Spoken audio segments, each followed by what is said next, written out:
स्वागत है। आज का भाग्योदय लेकर आपके साथ हूँ मैं आचार्य नूपुर शर्मा। नमस्कार आप सभी को और बहुत बहुत शुभकामनाएं एक मंगलमय दिवस की।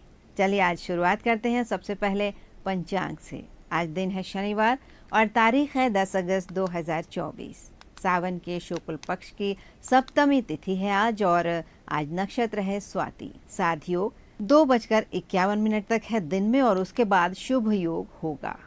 आज राहु 9:18 से दिन में 10:55 तक रहेंगे और सूर्य कर्क राशि पर है। शाम 4:18 तक चंद्रमा कन्या राशि पर और उसके बाद तुला राशि पर भ्रमण करेंगे। अभिजीत मुहूर्त दिन में 12:06 से 12:57 तक है। आज अमृत काल दिन में 10:58 से 12:46 तक है। तो आज बहुत सारी बातें होंगी आपसे शनिवार के बारे में।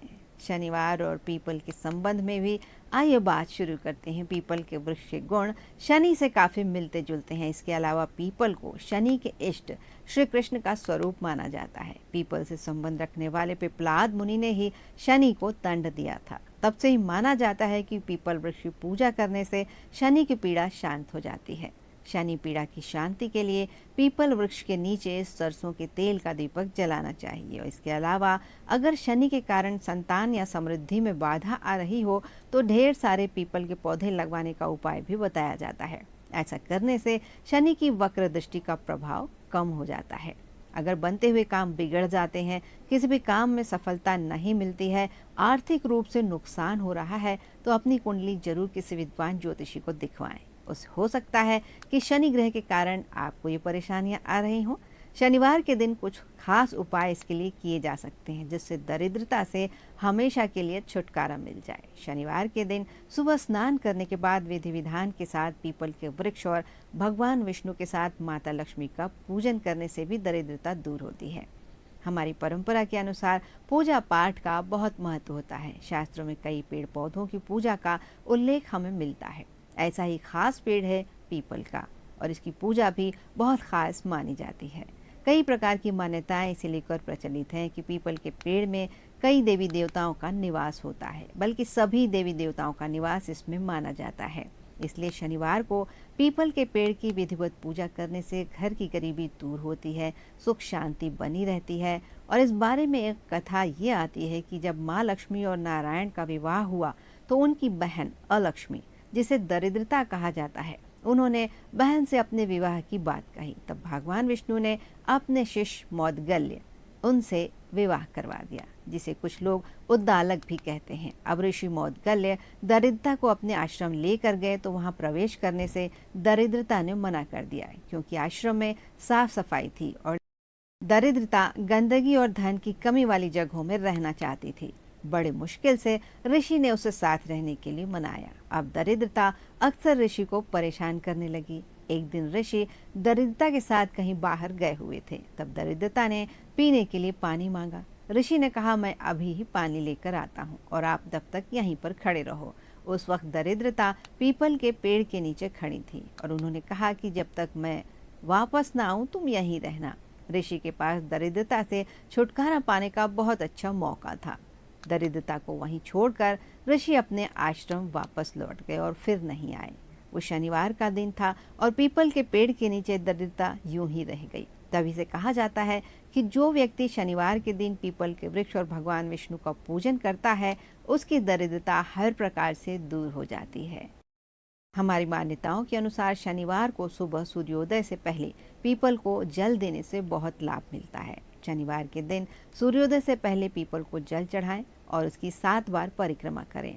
ये उपाय शनि की 7.5 और ढैया के प्रभावों को दूर करता है और मन को शांति मिलती है। घर में सुख शांति और समृद्धि बनी रहती है, क्लेश नहीं होता है।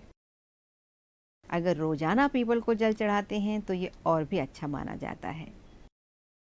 आप पीपल के वृक्ष पर गुड़ मिश्रित दूध का जल भी चढ़ा सकते हैं। वहीं शनिदेव की विधिवत पूजा करें और पीपल के पेड़ के नीचे सरसों तेल का दिया शाम के वक्त जलाएं। पीपल के नीचे बैठकर गायत्री मंत्र या शनि मंत्रों का जाप करें और इसके बाद पीपल के पेड़ से कुछ पत्तों को तोड़कर गंगा जल से धोएं और घर ले आएं। अब पानी में थोड़ी हल्दी डालकर एक गाढ़ा घोल तैयार कर लें और दाएं हाथ की अनामिका उंगली से इस घोल को लेकर पीपल के पत्ते पर ह्रीम लिखें। इसके बाद पूजा स्थान पर इस पीपल के पत्ते को रख दें और उसकी विधिवत पूजा करें। बाद में इस पत्ते को अपने पर्स या तिजोरी में रख लें। कुछ हफ्ते तक लगातार प्रतिदिन इसको करने से घर की दरिद्रता दूर होती है और घर में सुख शांति बनी रहती है। पीपल की पूजा करने से हमारे इष्ट देव प्रसन्न होते हैं और सभी मनोकामनाओं को पूरा करते हैं। और याद रखें कि पीपल का वृक्ष कभी भी पूर्व दिशा में न लगाएं, इससे धन की कमी और आर्थिक संकट आता है। पीपल को परेशानी खड़ी करने वाला, प्रगति में बाधा लाने वाला माना जाता है, क्योंकि ये वृक्ष स्वयं में बहुत विशाल होता है। इसलिए अपने आसपास ये किसी और वृक्ष को पनपने नहीं देता और ना ही इंसानों को। इसीलिए इसे कहीं और लगा देना चाहिए, जैसे मंदिर, बगीचे, पार्क या फिर सड़कों के किनारे। लेकिन स्थानांतरित करने में उसकी जड़ ना कटे, इसका ख्याल रखें, क्योंकि पीपल वृक्ष की जड़ में ब्रह्मा जी का वास माना जाता है। पीपल का पेड़ काटने से नकारात्मकता आती है और समृद्धि में बाधा आती है। वैवाहिक जीवन में परेशानियां आती हैं, बच्चों को परेशानी होती है, पितरों को कष्ट होता है। पीपल की छाया किसी घर पर पड़ती है तो उसे भी अशुभ माना जाता है, क्योंकि इससे तरक्की रुक जाती है, समस्याएं आने लगती हैं और इसकी जड़ें इतनी विशाल होती हैं कि घर की नींव खत्म कर देती हैं। घर की दीवारों में दरारें आ जाती हैं, फर्श में दरारें आ जाती हैं। ये पौधा अपने आसपास एकांत का वातावरण बनाता है, जो परिवार की वृद्धि के लिए अच्छा नहीं माना जाता, क्योंकि चहल पहल के वातावरण में घर और परिवार होना चाहिए। पीपल के वृक्ष में सभी देवी देवताओं का वास होता है, इसलिए इसकी लगातार पूजा करते रहें तो बहुत अच्छा होता है। पीपल के वृक्ष को पूजनीय इसीलिए माना गया है और इसीलिए इसे काटा भी नहीं जाता है। और यदि जब हम पीपल का पेड़ हटाते हैं तो पूरे विधि विधान और पूजा के नियम हैं। पीपल के पेड़ को काटने के लिए सिर्फ रविवार का दिन सुनिश्चित है और उसे भी कुछ उपायों के साथ काटना चाहिए। अब चलिए आपको बताते हैं आज का टिप्स। सोते वक्त अपने तकिए के नीचे सोने चांदी के आभूषण, पर्स या चाबियां रखेंगे तो माता लक्ष्मी रूठ सकती हैं या फिर धन से जुड़ी परेशानियां सामने आ सकती हैं। अपने तकिए के नीचे मोबाइल रखने से भी मानसिक परेशानी हो सकती है। अगर चमड़े की चीजें तकिए के नीचे रखेंगे तो बुरे सपने तंग कर सकते हैं। और अपने बिस्तर के आसपास सफाई रखेंगे तो अच्छी नींद आएगी। एक और पौधा है जो शनि से संबंध रखता है। आज इस पौधे की भी थोड़ी चर्चा करते हैं। शनि से संबंध रखने वाले इस पौधे का नाम है शमी, जो आपने भी सुना भी होगा और देखा भी होगा। शनिदेव की कृपा प्राप्त करने और उनकी पीड़ा से मुक्ति के लिए शमी के पौधे का विशेष प्रयोग होता है। शमी का पौधा किसी भी स्थिति में जीवित रह सकता है। अत्यंत सूक्ष्म परिस्थितियां हों तो भी इसको नुकसान नहीं होता है। इसके अंदर छोटे छोटे कांटे भी होते हैं। इसके कठोर और तीखे गुणों को शांत स्वभाव के कारण इसका संबंध शनिदेव से जोड़ा जाता है। कहते हैं कि शनिवार की शाम को शमी के पौधे के नीचे दीपक जलाने से शनि संबंधी पीड़ा से निजात मिलती है। यदि कुंडली में शनि मारक हो तो शमी की लकड़ियों पर तिल के दानों से हवन करना चाहिए। साढ़े साती और ढैया के प्रभाव को कम करना चाहते हैं तो भी इसके उपाय किए जा सकते हैं। इस पौधे से संपन्नता और विजय की प्राप्ति होती है और ये सभी गुण शनिदेव के अंदर भी पाए जाते हैं। इसीलिए यह पौधा शनि का पौधा माना जाता है और ये भी कहा जाता है कि इस पौधे में स्वयं शनिदेव वास करते हैं। अगर ग्रहों से संबंधित पौधे लगाकर उनका ध्यान रखा जाए, नित्य उपासना की जाए तो बहुत से लाभ होते हैं। धर्म ग्रंथों के मुताबिक लंका विजय से पहले भगवान श्री राम ने भी शमी वृक्ष की पूजा की थी। पांडवों ने भी अज्ञातवास के समय अपने अस्त्र शस्त्र इसी पौधे में छिपाए थे। युद्ध पर जाने से पहले पांडवों ने शमी वृक्ष की पूजा की थी और विजय का आशीर्वाद लिया था। कहते तो यहाँ तक है कि कवि कालिदास ने शमी वृक्ष के नीचे तप करके ही ज्ञान पाया था। शमी के पूजन से कई प्रकार के लाभ होते हैं। शमी का वृक्ष घर के ईशान कोण यानी पूर्वोत्तम में लगाना सबसे उत्तम माना गया है और इसके नीचे हर शनिवार को सरसों तेल का दीपक जरूर लगाएं और हर सुबह नियमित रूप से इस पर जल डालें। किसी भी महत्वपूर्ण काम पर जाने से पहले इसकी पूजा करें, जैसे पांडवों ने की थी। अगर कुंडली में शनि की खराब दशा के कारण दुर्घटना या सेहत की समस्या सता रही है तो शमी की लकड़ी को काले धागे में लपेटकर धारण करें। शनि की शांति के लिए शमी की लकड़ी पर काले तिल से हवन करें। शनिदेव को कर्म फलदाता कहा जाता है। शनिदेव कुछ देवी देवताओं से प्रसन्न रहते हैं तो कुछ देवी देवताओं से डरते भी हैं और उनके भक्तों पर नहीं डालते हैं बुरी नजर। ज्योतिष शास्त्र में भगवान शनि जो हैं वो कर्म के अनुसार फल देते हैं। इनकी दृष्टि रंग से राजा बना सकती है और राजा से रंक बना सकती है। तो जब कर्मों के हिसाब से शनिदेव जातक को दंड देते हैं तो ये भी माना जाता है कि हर कोई जिनसे डरता है वो भी किसी न किसी से डरते हैं। किन से डरते हैं ये हम आपको आज बताने जा रहे हैं। तो उनकी पूजा जरूर कीजिए और लाभ लीजिए। शनिदेव की वक्र दृष्टि से जरूर बचाव होगा। सबसे पहले शनिदेव पीपल से डरते हैं। शास्त्रों में एक पौराणिक कथा इसके लिए भी है, जिसके अनुसार कहा जाता है कि ऋषि पिपलाद के माता पिता की मृत्यु बचपन में हो गई थी।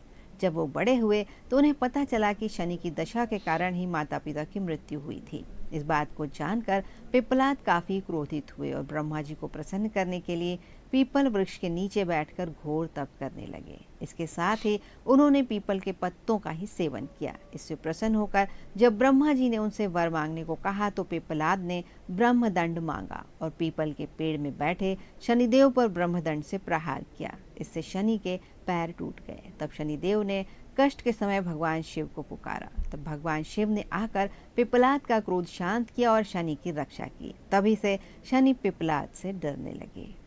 दूसरे हैं भगवान हनुमान। पौराणिक कथाओं के अनुसार भगवान हनुमान ने शनिदेव को रावण की कैद से मुक्ति दिलाई थी। उस समय शनिदेव ने हनुमान जी को वचन दिया था कि वो कभी भी उनके ऊपर अपनी दृष्टि नहीं डालेंगे, लेकिन आने वाले समय में वे इस वचन को भूल गए और हनुमान जी को ही 7.5 का कष्ट देने पहुंच गए। ऐसे में हनुमान जी ने उन्हें अपना दिमाग लगाकर सिर पर बैठने की जगह दे दी। जैसे ही शनिदेव हनुमान जी के सिर पर बैठ गए, वैसे ही उन्होंने एक भारी भरकम पर्वत उठाकर अपने सिर पर रख लिया, जिसके भार से शनिदेव दब गए और तब वे कराहने लगे और हनुमान जी से अपने किए की क्षमा मांगने लगे। तब शनि ने वचन दिया कि हनुमान जी के साथ साथ उनके भक्तों को भी कभी नहीं सताएंगे। तब जाकर हनुमान जी ने शनिदेव को मुक्त किया। पौराणिक कथाओं के अनुसार भगवान शंकर ने शनिदेव को कर्म के दंडाधिकारी का पद दिया था। भगवान सूर्य ने अपने पुत्रों की योग्यता अनुसार उन्हें विभिन्न लोगों का आधिपत्य दिया था, लेकिन पिता की आज्ञा की अवहेलना करके शनिदेव ने दूसरे लोगों पर भी कब्जा कर लिया। सूर्य के भगवान शंकर से निवेदन करने पर उन्होंने शनि को सही राह दिखाने के लिए अपने गणों को शनिदेव से युद्ध करने के लिए भेज दिया, लेकिन शनिदेव ने सभी को हरा दिया। तब विवश होकर भगवान शंकर को शनिदेव से युद्ध करना पड़ा। इस भयंकर युद्ध में शनिदेव ने भगवान शंकर पर मारक दृष्टि डाली। तब महादेव ने अपने तीसरे नेत्र को खोलकर शनि और उनके सभी लोगों को नष्ट कर दिया। साथ ही भगवान भोलेनाथ ने अपने त्रिशूल के अचूक प्रहार से शनिदेव को संज्ञा शून्य कर दिया और फिर उन्हें सबक सिखाने के लिए 19 वर्षों के लिए पीपल के वृक्ष पर उल्टा लटका दिया। इन वर्षों में शनिदेव भगवान भोलेनाथ की आराधना में लीन रहे। इसलिए कहा जाता है कि भगवान शिव के भक्तों पर कभी भी शनिदेव अपनी वक्र दृष्टि नहीं डालते हैं। इसके अलावा शनिदेव अपनी पत्नी से भी भय खाते हैं। भगवान शनि का विवाह गंधर्व चित्ररथ की कन्या से साथ हुआ था। एक दिन चित्ररथ की कन्या पुत्र प्राप्ति की कामना से शनिदेव के पास पहुंची, लेकिन उस समय वे भगवान कृष्ण की भक्ति में मग्न थे। काफी समय तक उनकी प्रतीक्षा करने के बाद जब वो थक गईं तो अंत में क्रोधित होकर उन्होंने शनिदेव को श्राप दे दिया, जिस पर भी शनि की दृष्टि पड़ेगी उसका अनिष्ट होगा। इसके बाद से ही शनि अपनी नजरें नीची करके रहने लगे। और ये भी कथा है कि माता पार्वती के अनुरोध पर जब उन्होंने गणेश जी पर दृष्टि डाली तो गणेश जी का सिर उड़ गया था, जिसके बाद उन्हें हाथी का सिर लगाना पड़ा था। सरसों का तेल चढ़ाने से हर तरह के शनि दोष दूर होते हैं, ये हम सभी जानते हैं। और उन्हें न्यायाधीश, कर्मफल दाता, ये सब तो कहा ही जाता है। अगर वो प्रसन्न हो जाए तो किसी की भी झोली भर सकते हैं। और उनकी कृपा पाने के लिए शनिवार को कई प्रकार के उपायों में से एक उपाय तेल चढ़ाना भी है, या फिर सरसों तेल का दीपक जलाना। तो सरसों का तेल चढ़ाने और दीपक जलाने के पीछे क्या कारण है ये भी जान लीजिए। रामायण की कथा के अनुसार एक बार लंकापति रावण ने शनिदेव को कैद कर लिया था और जब हनुमान जी माता सीता की खोज में लंका आए तो उन्होंने शनिदेव को कैद में देखा और उन्हें मुक्ति दिलाई। लेकिन जब हनुमान जी ने शिव जी को बचाते बचाते उन्हें दूर फेंका तो उन्हें चोट लग गई और वे पीड़ा से कराहने लगी। उनकी पीड़ा को कम करने के लिए हनुमान जी ने सरसों तेल को घाव पर लगाया, जिससे शनिदेव को काफी आराम मिला और वो खुश हुए। ऐसे में शनि देव ने कहा कि आने वाले समय में जो भक्त मुझे सरसों का तेल अर्पित करेगा उस पर मेरी कृपा बनी रहेगी। भगवान शनि को तेल चढ़ाने का सबसे अच्छा दिन इसीलिए शनिवार माना जाता है क्योंकि वो उनका अपना दिन होता है।